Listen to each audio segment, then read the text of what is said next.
Hace unos días, y ya en modo de precampaña electoral, el presidente del gobierno, Pedro Sánchez, se descolgó con estas llamativas declaraciones. Bueno, ¿esto quiere decir que la economía española va bien?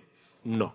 Esto quiere decir que la economía española va como una moto. Ya sabemos que Pedro Sánchez no tiene por costumbre decir la verdad. ¿Cuál es el exacerbado nivel de crecimiento, de expansión económica que encajaría en la descripción de ir como una moto? Por ejemplo, en el primer trimestre del año 2023, la economía española se expandió a una tasa intertrimestral, primer trimestre de 2023 con respecto a cuarto trimestre de 2022, del 0,5%. Esta tasa de crecimiento intertrimestral del PIB equivaldría a una tasa de crecimiento anualizada del 2%. ¿Crecer a un ritmo del 2% es ir como una moto? Es verdad que se trata de un ritmo de crecimiento económico más elevado que el que se esperaba que exhibiera la economía española en estos momentos después de la fuerte subida de tipos de interés que hemos experimentado. Pero aún así creo que nadie diría que por el hecho de que una economía crezca un 2% de manera anualizada, esa economía está yendo como una moto. A lo largo de la década pasada, la economía española creció al 3, al 3,5 o incluso al 4%.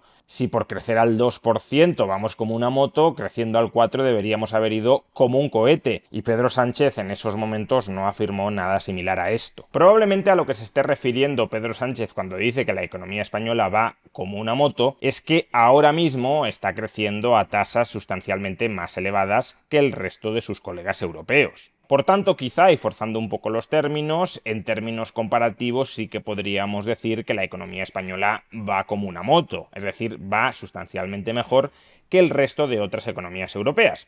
¿Y por qué esto es así?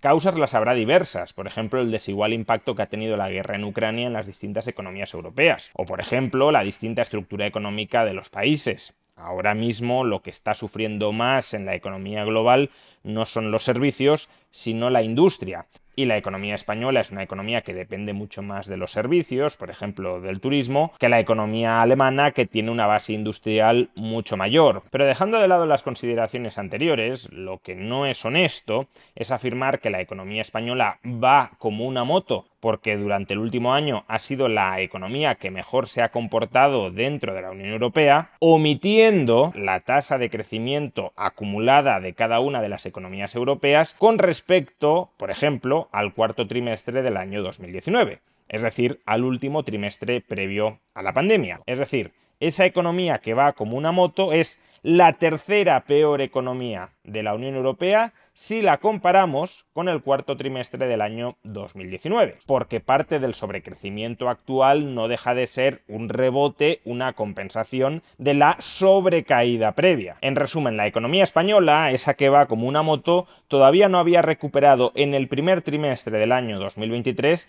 el nivel de PIB previo a la pandemia. Lo haremos, salvo catástrofe, en el segundo trimestre de este año. Pero una cosa es que estemos mejor de lo que se esperaba, o incluso que durante los últimos trimestres hayamos ido mejor que el resto de países europeos, y otra cosa muy distinta es que vayamos como una moto.